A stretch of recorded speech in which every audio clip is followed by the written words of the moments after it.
La France a peur. Insécurité, chômage, terrorisme, immigration, réchauffement climatique, crise économique. La France a peur.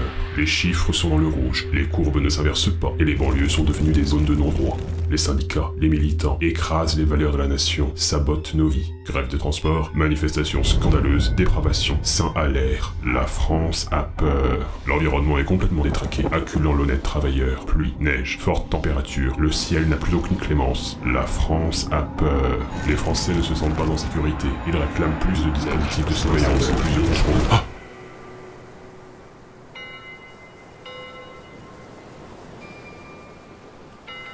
Gueule, ça va? J'ai fait un horrible cauchemar. J'ai rêvé que j'étais atteint du syndrome du grand méchant monde. Syndrome de quoi? Laisse-moi t'expliquer.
Eh Gueule, attends, 2 secondes.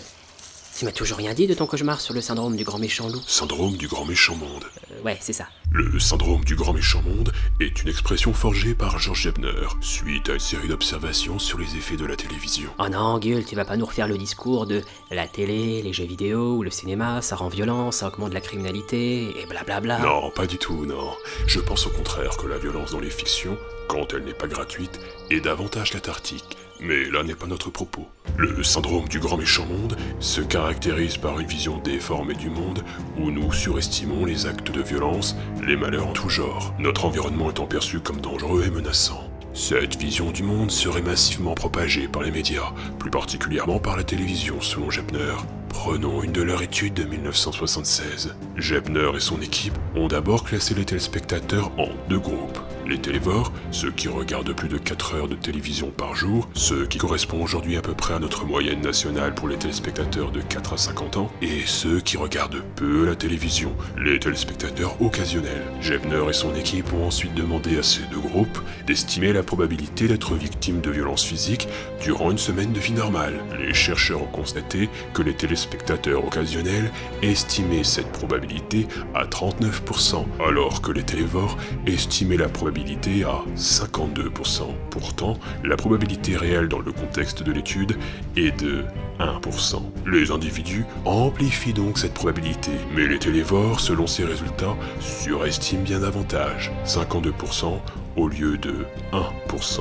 C'est une importante marge. Ah bah bonjour la parano. Le télévore est enclin à considérer que le monde est dangereux, que les crimes sont très fréquents, constants, augmentant année après année. Le monde qui nous est présenté dans les médias est déformé et par acculturation, cette image du monde détermine notre propre perception du monde. Donc, si j'ai bien compris, la télévision ne rend pas plus violent mais plus méfiant, c'est ça? Je suis pas très convaincu, Gueule. En plus, elle date un petit peu ton étude. Alors, tu reprendrais bien une petite cuillerée d'expérience? Yep. Le psychologue Joseph Dominique et son équipe ont réalisé une étude sur des collégiens en leur soumettant un régime télévisuel particulier. Le premier groupe a été soumis à une dose intense de télévision sur une période de 6 semaines. Le deuxième groupe à une dose modérée. Ensuite, Dominique leur a donné un questionnaire les mettant face à des situations particulières. Résultat, les collégiens du premier groupe, ceux qui ont regardé intensément la télévision, développaient des réactions de peur bien supérieures comparées au second groupe. Ils constata notamment que les télévores, à qui on demandait de s'imaginer seuls dans une rue la nuit, y a quelqu'un? exprimaient davantage la peur, l'appréhension, le sentiment d'être en danger, bien plus que les téléspectateurs occasionnels. La France a peur. Je crois que tu as un sérieux problème de sommeil, Gueule. Ah, nous étions arrivés. Où ça? Mais dans mon salon télé, bien sûr. Ok, mais pour revenir à ton expérience, pourquoi la télé rendrait parano? À cause des films violents et tout ça? Non, là encore, ce n'est pas tant la fiction qui déforme notre vision du monde. C'est ce qui est étiqueté de réel qui pose problème. Mais nous avons peu de temps, alors nous allons nous concentrer aujourd'hui sur les actualités et sur les journaux télé. La montée en puissance de bandes organisées. Impossible de savoir leur nombre exact. Le gouvernement va donc revoir ses prévisions à la baisse. En période d'épidémie, grippe et gastroentérite se transmettent par les mains. Que moi, le nombre d'Érythréens en situation irrégulière a explosé. 52 000 vols liés à l'automobile en 2013. Aujourd'hui, elle s'attaque à tous les pays d'Europe de l'Ouest. Les frontières n'étant pas fermées, et nous n'avons pas de toute façon les effectifs pour fermer les frontières, ils repartent par d'autres endroits. Puis à Sarcelles, où on a assisté à de véritables scènes de guérilla urbaine. L'argent, il dépense moins, c'est la chute de la consommation. Et à nouveau, les prix baissent, le cercle vicieux est enclenché. Heures et ordinateurs cassés, caisses vidées. De leur côté, les financiers perdent confiance, ils n'investissent plus. L'économie est affaiblie. En 2012, ils sont 152 000 à avoir ainsi été mis en cause. Parmi eux, près de 27% ne sont pas français. On dit depuis déjà 48 heures, attention, ça va être très violent. C'est impressionnant quand même, parce que quand ils s'approchent de nous, ils sont assez imposants, quoi. Ce qui nous est dépeint dans ce type de JT, c'est un monde dangereux, jusque dans nos assiettes. Nous ne disons pas que les JT sont mensongers, mais plutôt qu'ils déforment. Le montage, les commentaires et surtout le choix des sujets sont davantage tournés vers la menace, la régression, la tragédie, le spectaculaire, l'entertainment. Tout est fait non pas pour informer le téléspectateur, mais pour capter son attention via des émotions souvent liées à la tristesse, la colère, la peur. Selon Gebner, la consommation de ce type de médias engendre par acculturation une distorsion de notre propre vision du monde. Il y a en effet un véritable décalage entre la réalité et ce que nous présente la télévision. Prenons un exemple de type de sujet surreprésenté, les faits divers. Les baromètres de l'Institut national de l'audiovisuel sont très significatifs. Les faits divers prennent de plus en plus de place dans les JT, surtout sur TF1 et M6. De 1995 à 2008, le focus sur les victimes, les agressions, les viols, la délinquance, les catastrophes ont quadruplé à la télévision française.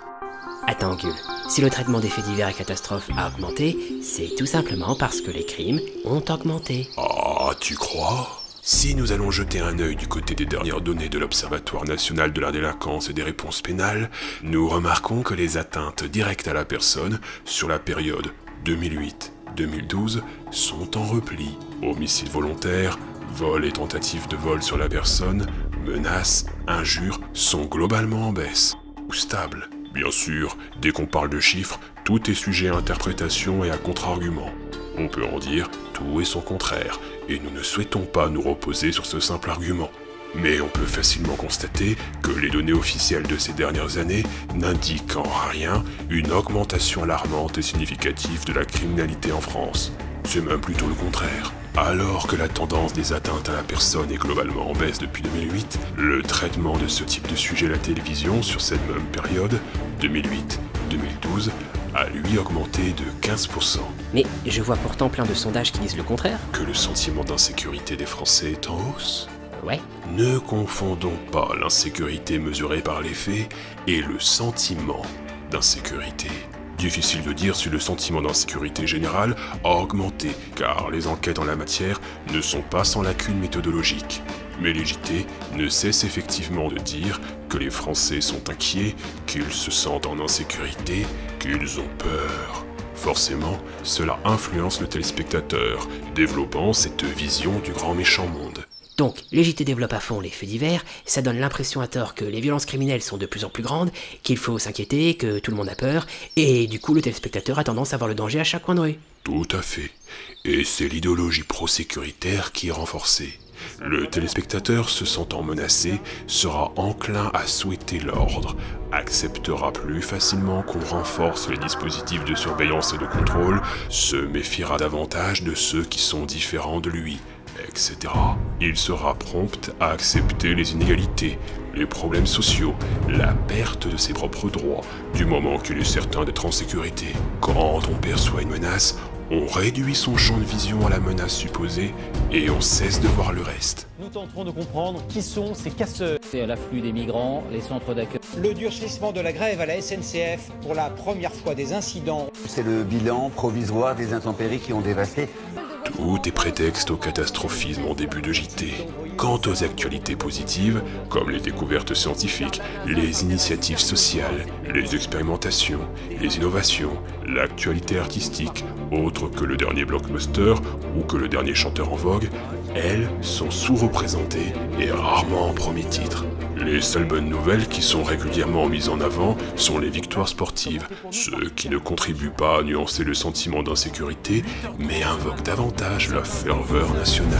Enfin, en deuxième partie des JT, et là je pense particulièrement à TF1, un accent sera mis sur le patrimoine et la tradition sous un climat serein et apaisé. Il y a des sons qui ne laissent aucun doute. La cigale de Provence donne le rythme de l'été au cœur du Luberon. Il quittera les lieux une fois accouplé. Pendant la saison des amours, le plus grand mammifère sauvage de France ne se nourrit plus. C'est au milieu des champs de blé, d'orge et de tournesol de la campagne poitevine que s'élève le château de la Motte. Voici une autre transaction récente. Bric-à-brac ne s'est vendu que 2 millions, un chiffre qui sera sans doute doublé pour restaurer les lieux. C'est un Dinardais qui a acquis cet atypique joyau du patrimoine local. Ah, qu'il est réconfortant de voir un si beau patrimoine, des choses si simples et accessibles à tous. Donc, en gros, le passé et la tradition, c'est ce qu'il y a de mieux, et le présent et l'avenir, c'est tout pourri. C'est un peu ça. Ah, j'aimerais bien voir quand même à quoi ressemblent les réunions pour préparer ce type de JT. Bien. Je tiens à remercier tout le monde pour le reportage sur les goélands agressifs en Bretagne et sur le danger de se serrer la main. Fallait oser. Bravo à tous. Bon, on a quoi d'autre pour l'actualité française? On a des manifestations un peu partout en France contre les bombardements sur Gaza. C'est confirmé. Il y a eu de la casse durant une manif à Sarcelles, et il y a de gros dégâts. Génial. On zoome dessus. On se met en mode émeute, guérilla urbaine, guerre dans les banlieues. On fait le focus sur les gens en colère. On développe ça pendant une semaine avec un maximum d'images chocs et des titres racoleurs. Ça va alimenter les amalgames et les clashs sur le net. Et pour les autres manifestations, où ça s'est bien passé? Tu te fous de ma gueule. On en a rien à foutre des gens calmes et réfléchis. Ils n'existent pas. C'est clair pour tout le monde? Oui, d'accord, mais on doit tout de même peut-être essayer de... Bon, qui t'est viré? Oh non...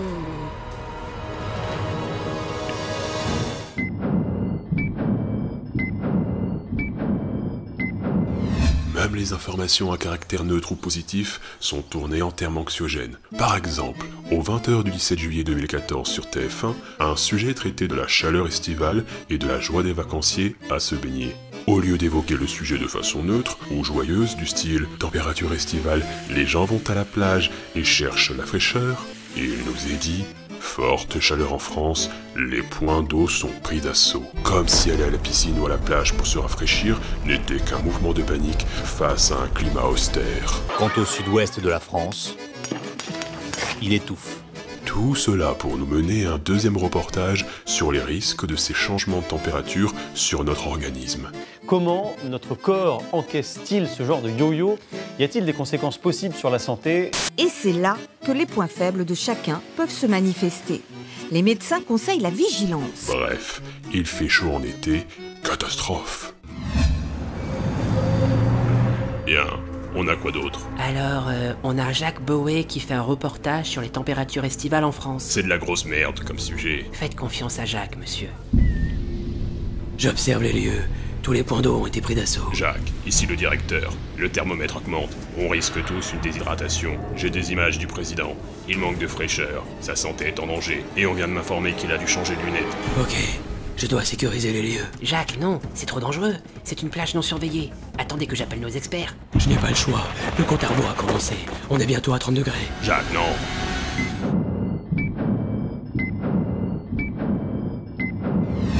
Ouais, en fait, pour faire simple, pratiquement tout devient une menace. Oui, la majorité des sujets sont traités sous cet angle.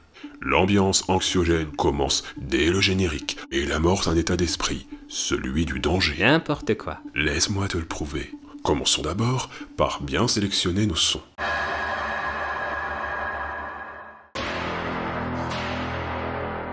Ah ouais, ça fout déjà bien la chocotte. Ensuite, choisissons judicieusement des images qui font peur, et tant pis pour les amalgames.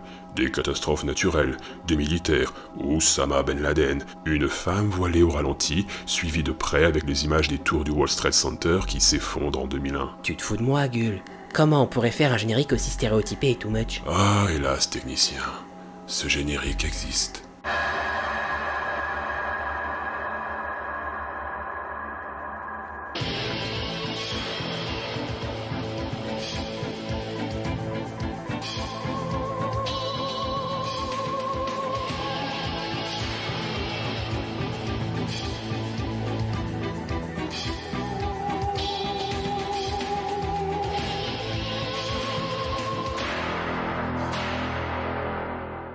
C'était le générique version 2013 d'Envoyé spécial sur France 2. Technicien, tu ne dis rien? Je trouve pas les mots là. Alors tu pourras toujours te divertir en regardant les films d'action hollywoodiens signés BFM TV.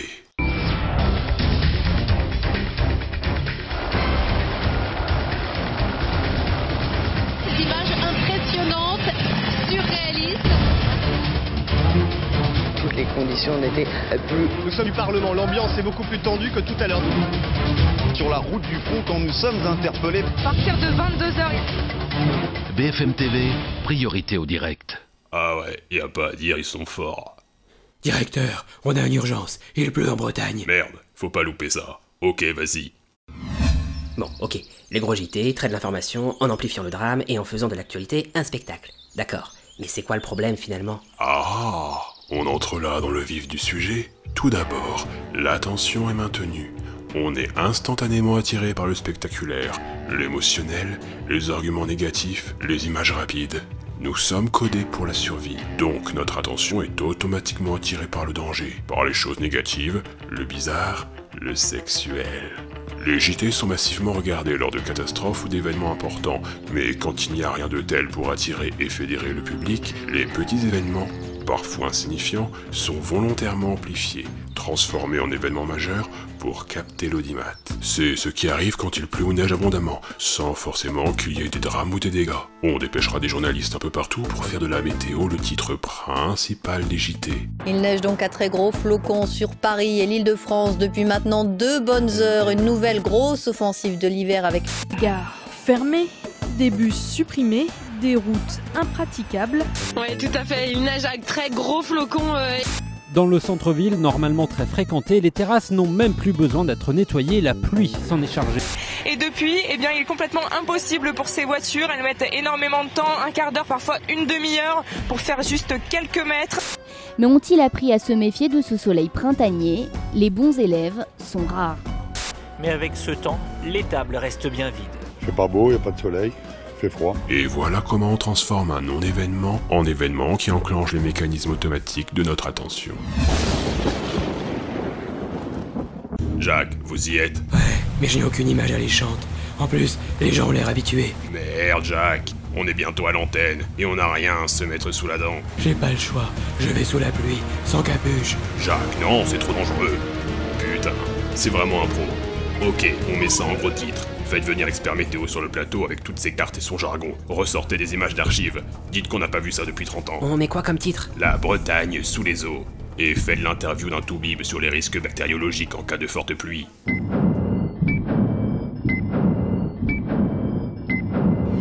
À force de dramatisation du moindre événement, le sentiment de danger ou d'insécurité se gonfle, et la réalité est perçue comme de plus en plus menaçante et décadente. Les psychologues l'expliquent via le concept de l'heuristique de disponibilité. Quand nous essayons de nous représenter la probabilité d'un événement, nous rassemblons les images disponibles liées à ce type d'événement. La quantité d'images et d'exemples que l'on retrouvera dans notre mémoire déterminera notre résultat. Rappelle-toi de l'expérience de Dominique. Les enfants imaginent davantage de menaces dans la rue de nuit car ils ont davantage d'images mentales terrifiantes, images qu'ils ont cumulées par leur forte consommation télévisuelle. Quand les actualités font tourner en boucle des images de voitures brûlées, en répétant des expressions comme « guérilla urbaine », le téléspectateur aura le sentiment qu'il est lui-même menacé, et surtout que la criminalité augmente. De plus, la télévision est pour beaucoup considérée comme une autorité. Entre la banlieue calme que le téléspectateur peut traverser tous les jours et celle qu'il voit en flammes à la télévision, il pensera que c'est la banlieue montrée à la télévision qui est la plus représentative, ne tenant plus compte de sa propre expérience. Ah, je vois. Et il finira par ne chercher que le mal dans ce qu'il voit, même si c'est objectivement tranquille, parce qu'il a collecté des tonnes d'images négatives. Oui. La télévision ne cesse de traiter les banlieues sans distinction, avec les mêmes stéréotypes. Prenons par exemple un reportage envoyé spécial de France 2, datant du 26 septembre 2013 et relatant un quartier populaire de Grenoble. À ses débuts, le quartier faisait figure de cité modèle. Aujourd'hui, il est synonyme d'échec et de ghetto.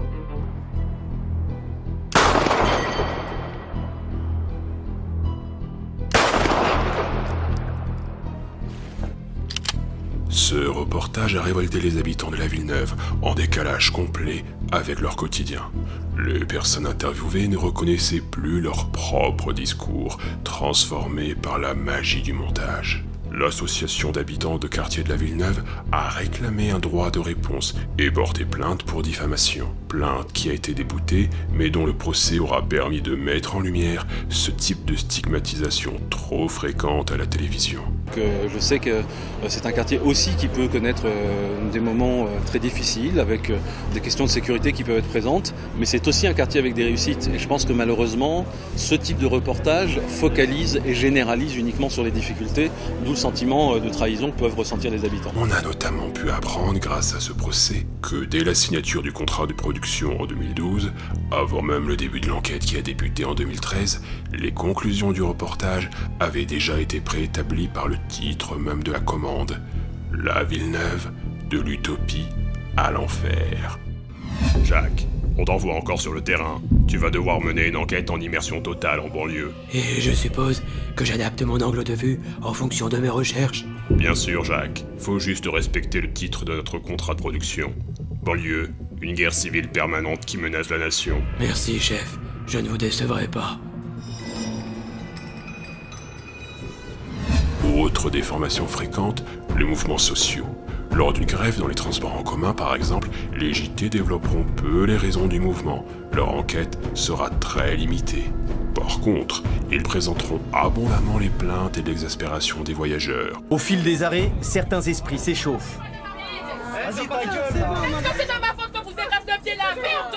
Alors ça vous met dans quel état, ça? Un peu contrariant quand même? Ouais, assez contrarié, mais... On pointe à la gare, et ben fermé, on est mal informé. Sur les quais, le ras-le-bol des usagers est toujours aussi vif. Au moins 3 heures j'ai attendu sur Paris pour arriver là, je suis fatigué. Je devais déjà partir hier, le train est annulé, aujourd'hui c'est pareil, au bout d'un moment il y en a marre de leur connerie. Ainsi, le téléspectateur prendra généralement position contre ces mouvements de grève, car il aura à l'esprit une grande quantité d'exemples de mécontents, mais peu d'informations quant aux causes du mouvement lui-même. Il en va de même pour les manifestations en tout genre. Généralement, les médias feront leur gros plan sur les débordements, décrédibilisant au passage 99% des manifestants qui étaient pourtant pacifistes et réfléchis. Au même moment à Lille, le rassemblement des cheminots dégénère. Ils investissent l'hôtel de ville. Le téléspectateur n'aura pas pu délibérer, peser le pour et le contre, et son opinion, contrairement à ce qu'il s'imagine, n'aura rien de personnel, mais sera le reflet direct de la masse homogène d'images qu'il aura reçues passivement. Les mouvements sociaux deviendront menaces pour le quotidien des Français. Ce qui contribue à déformer notre vision du monde. Oui, renforçant notre besoin d'ordre et de sécurité. Cela va même jusqu'à déformer et propager des croyances anthropologiques. Je pense à celle de l'homo homini lupus est. L'homme est un loup pour l'homme. Cette formulation de Plaute a été abondamment reprise à l'époque moderne, notamment par le philosophe anglais Thomas Hobbes, mettant en avant l'idée que l'homme est mauvais de nature avec ses pairs. Toute action altruiste en apparence n'est en réalité qu'une action égoïste camouflée. Autrement dit, seul l'intérêt égoïste meut les hommes. L'altruisme véritable n'existe pas. L'homme étant sa propre némésis, la sécurité est son salut. Cela légitime aussi les directions économiques libérales, celles du chacun pour soi, des luttes pour la promotion, du culte de la concurrence, de la compétition, etc. Les actualités privilégient toujours la perspective de l'homme-loup, médiatisant les pillages, les émeutes, les violences, suggérant la régression, le « c'était mieux avant » et mettant très peu en avant les élans de solidarité et d'altruisme, le progrès, les découvertes, les créations, les bonnes initiatives. Bah ouais, parce que ça fait trop bisounours, donc ça fait pas crédible. En effet. Et surtout, ça captive moins. Cette perspective médiatique dominante du grand méchant monde peut avoir des répercussions réelles graves. C'est le cas de la médiatisation en 2005 de l'ouragan Katrina, qui a fait des ravages à la Nouvelle-Orléans et sur les côtes de la Louisiane. Les premiers jours suivant le drame, CNN rapporte qu'il y a eu des pillages, de la violence, et que, je cite, « la Nouvelle-Orléans ressemble plus à une zone de guerre qu'à une métropole américaine moderne ». Ouais, je m'en rappelle. Dans les JT français, ils parlaient de ça aussi, que les gens étaient devenus complètement dingues. Une ville où le chaos règne. Les scènes de pillage se multiplient. Certains gangs de rue ont même tiré sur des hélicoptères et blessé un soldat par balle. La gouverneure de Louisiane a demandé l'aide de l'armée, ajoutant qu'elle était furieuse et que la situation était critique. La perspective est mise en place. Nous sommes dans un film catastrophe où les humains coupés de la civilisation se complaisent dans leurs pulsions bestiales. Les médias évoquent désormais des femmes violées, des meurtres, des policiers pris pour cible. Usually, disasters like this bring out the best in everybody. And that's what we expected to see. And now we've got people that is bringing out the worst in. And we're going to restore law and order. We are not going to put up with the kinds of things that we have heard. These troops know how to shoot and kill, and they are more than willing to do so if necessary, and I expect they will. On compte 72 000 militaires qui seront déployés, non pour aider la population civile de l'ouragan, mais pour ramener l'ordre dans une zone de non-droit, combattre une population devenue mauvaise. Bah, du coup, ton exemple, il te contredit complètement. Les gens en situation de crise deviennent effectivement mauvais, et grâce aux médias, on peut lancer tout un bataillon pour combattre la criminalité. Ah, technicien. Les scènes de violence décrites par les médias durant l'ouragan Katrina reposaient sur de mauvaises interprétations, sur des rumeurs, des exagérations, voire des mensonges directs. Rétrospectivement, je suppose que j'ai aggravé les peurs des gens, parce qu'en tant que chef de la police, j'ai fait circuler des informations qu'on m'avait rapportées, mais que je n'avais aucun moyen de vérifier. Plutôt que de jouer la prudence en ne disant rien, j'ai décidé de parler pour que les gens ne croient pas qu'on voulait leur cacher des choses. Du coup, j'ai relayé des informations non vérifiées et ça a causé beaucoup de problèmes. Le Los Angeles Times a reconnu par la suite que ces informations étaient fausses. Il n'y avait pas de meurtre ou de viol de masse. Cette folie humaine et criminelle n'a pas eu lieu. Au contraire, des centaines de groupes d'aide se sont formés entre citoyens. Il y a eu des élans de solidarité à chaque coin de rue. Mais cela n'a pas été relevé.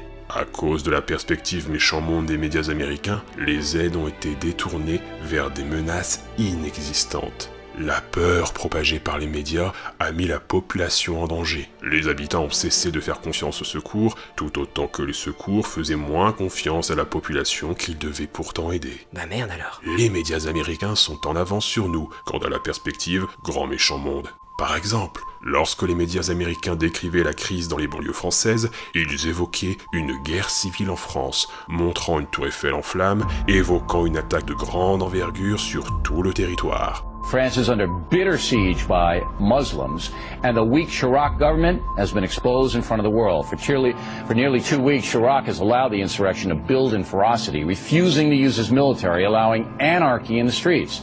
This makes Hurricane Katrina look like a comic book. Les médias français ont eux aussi amplifié l'événement.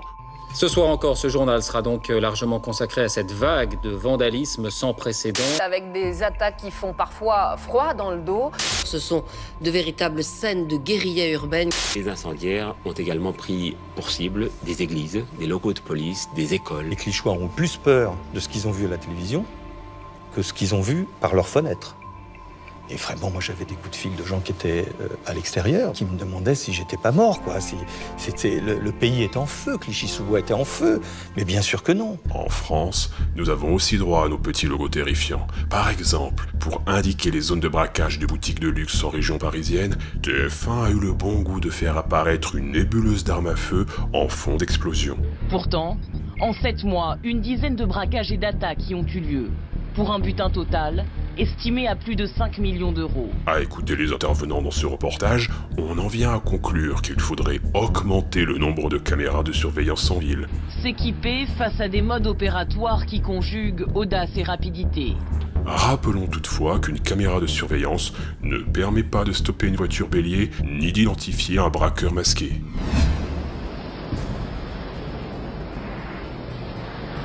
Jacques, le raz-de-marée arrive sur vous. Vous devez partir. Ne vous en faites pas, chef. J'ai entouré la zone de caméras de surveillance. Je ne risque plus rien. Jacques. Jacques. Jacques.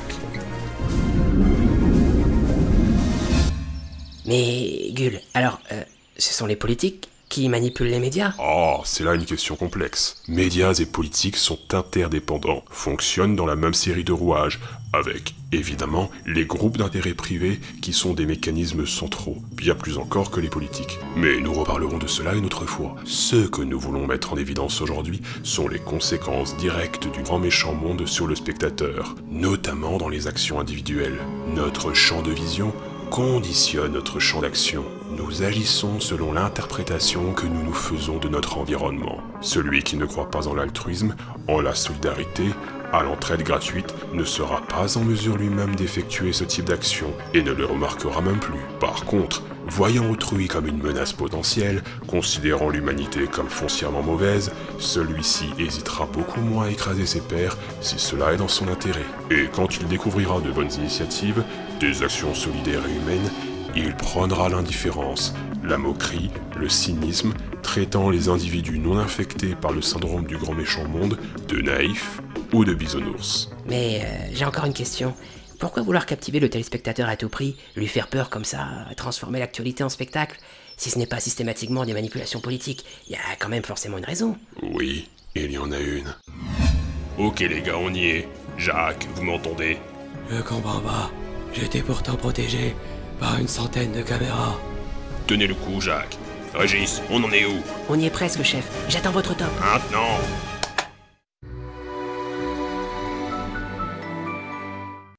Il y a plein de raisons de préférer Activia.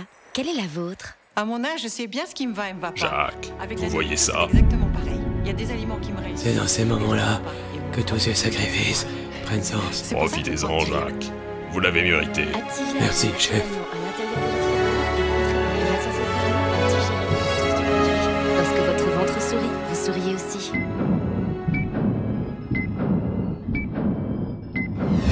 Là voilà la raison. Les annonceurs, c'est-à-dire la publicité. Plus que l'information ou toute autre noble mission, le but est de faire du profit. Pour faire du profit, il faut beaucoup d'audimat pour faire grimper la vente d'espaces publicitaires. Il faut capter l'attention du téléspectateur, donc, pour les actualités, en faire un spectacle. Et pour retenir l'attention, rien n'est plus efficace que des stimuli menaçants. Cette peur sert également à mieux faire intégrer la publicité.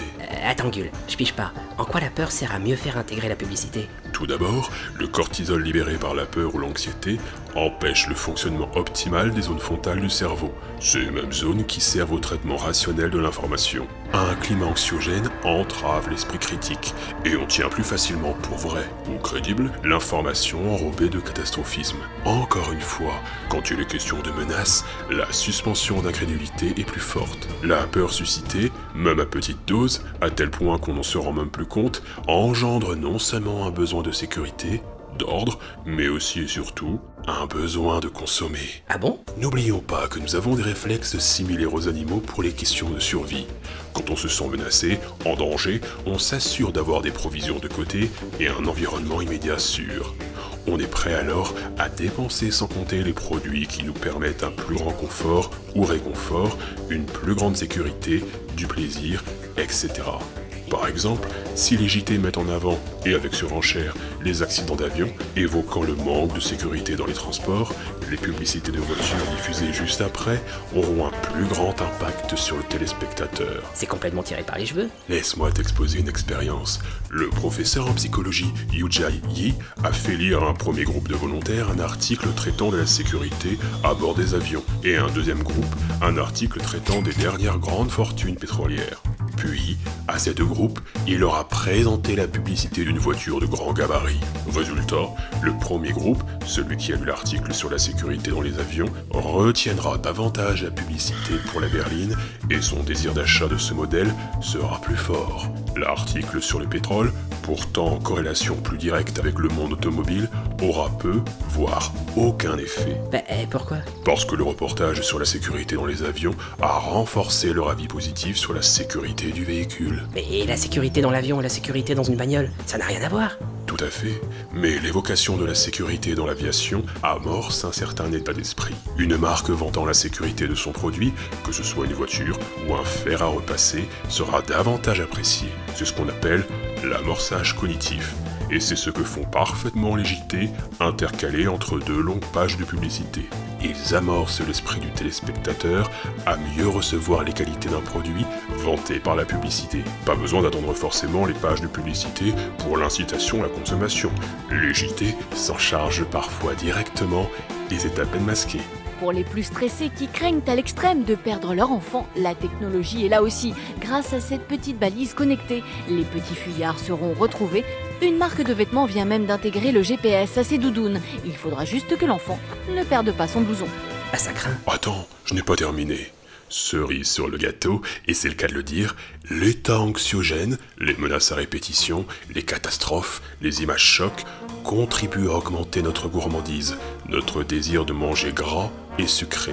Les psychologues ont montré que plus nous sommes stressés ou plongés dans un état de stress, plus nous nous tournons vers les féculents. C'est pour cela que les chips et les gâteaux apéritifs ont si grand succès devant la télévision, plus encore au cinéma, avec le popcorn.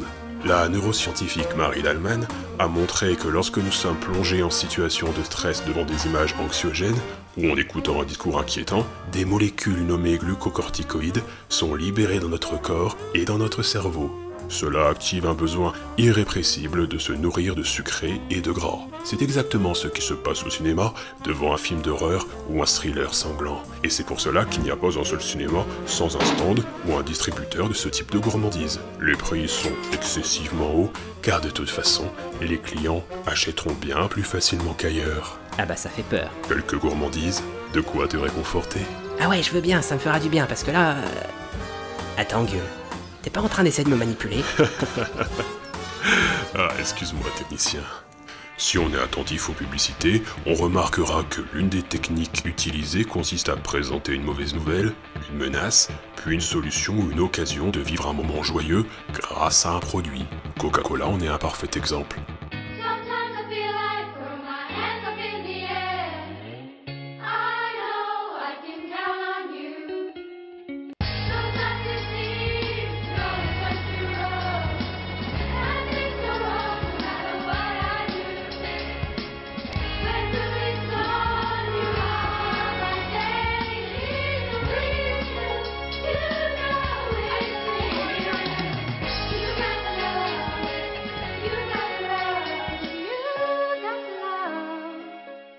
Face à la menace ou l'ennui, la marque devient une valeur refuge. Léa Dom et John Andrea Hogg ont mené des études en plaçant des participants dans un climat de peur, en présence d'une marque de boissons pétillantes. Ils ont constaté qu'en liant des émotions négatives avec une marque, un lien émotionnel fort se faisait avec la marque, augmentant l'attachement émotionnel du spectateur au produit, sans même le consommer. La marque devient en quelque sorte une bouée de sauvetage en eau trouble. Bon bah du coup tu proposes quoi? Ne plus suivre les actualités, s'imaginer que tout est joli tout beau? Oh non, pas du tout. Il y a deux excès à éviter. Celui qui consiste à ne pas voir les problèmes en face, mais aussi celui qui consiste à voir la régression, la menace, le malheur, partout. Ces deux excès sont un déni de la réalité. Réalité qui n'est ni rose, ni ténébreuse. Voulant ne pas tomber dans la naïveté, on fait trop souvent l'erreur de voir le pire partout. Le thème de la violence et de l'agression physique ou des cases matérielles masque d'autres types de violences bien plus importantes. La violence de l'injustice sociale, les violences symboliques, les violences de type harcèlement moral, les violences dans le monde du travail, la violence des inégalités, etc. Bref, la violence du quotidien, celle qu'on ne peut pas filmer, sera bien moins perçue. Mais n'aie crainte, technicien, voici quelques conseils contre le syndrome du grand méchant monde. La télévision en l'état actuel n'est pas un média propice pour s'informer. Il faut privilégier les sources écrites, bien documentées, ou les longs reportages plus posés sous forme d'enquête, reportages que l'on peut retrouver sur internet sans passer par la télévision. La rapidité des images renforce notre crédulité. À l'inverse, quand on prend le temps de se poser, qu'on réinstaure de la lenteur, notre esprit critique est plus aiguisé. La télévision en fond sonore est à prohiber, parce que nous absorbons tout sans nous en rendre compte. Considérer que laisser une chaîne d'information continue tout le temps allumée près de soi contribue à être mieux informé, à s'assurer de ne rien louper, est une illusion. On se rassure par contre de ne rien louper en matière de publicité. À partir du moment où une information déclenche en vous des sentiments vifs et négatifs, tels que la colère, le mépris, il y a problème. Très souvent, il s'agit d'information-émotion, autrement dit, une information qui ne consiste pas à vous informer simplement, mais à déclencher en vous des réactions fugitives. Nos états mentaux, nos sentiments ne doivent pas être dictés par les actualités, c'est le meilleur moyen de perdre toute objectivité. Un média, une chaîne, une émission qui mise tout sur l'information-émotion se discrédite et ne mérite pas qu'on s'y intéresse. Face à l'actualité ou à l'information générale, posez-vous la question suivante. Cette information m'a-t-elle apporté quelque chose qui pourrait me servir concrètement, éclairer mes actions, m'inviter à réfléchir, me donner des idées, ou au moins contribuer à instituer un monde commun pour dialoguer plus facilement avec autrui? Si la réponse est non, ou si elle s'oppose à au moins l'un de ces critères, alors l'information n'a aucune valeur. La pensée est vivante, tout en nuances, elle se forme avec lenteur, avec débat, curiosité, contradiction, l'abus d'images répétitifs, homogènes, sans nuances, anxiogènes, rapides, entrecoupés de publicité, vole aux téléspectateurs toute occasion de penser. Et ne parlons même pas des autres émissions des grandes chaînes. Je te dis la vérité, hein. Ouais. On te trouve. Ah, y a pas à dire, ça fait du bien. N'est-ce pas? Dis-moi, technicien, serais-tu suffisamment courageux pour prendre d'assaut un point d'eau? Je prends le risque. C'est parti.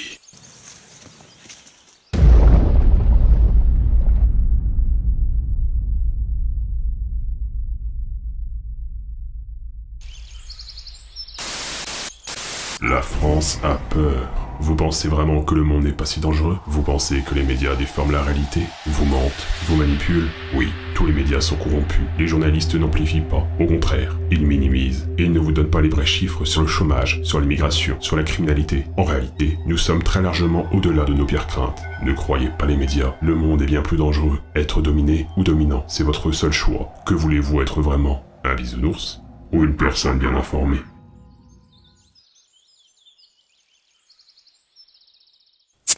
Coco Coula, le plaisir de survivre ensemble.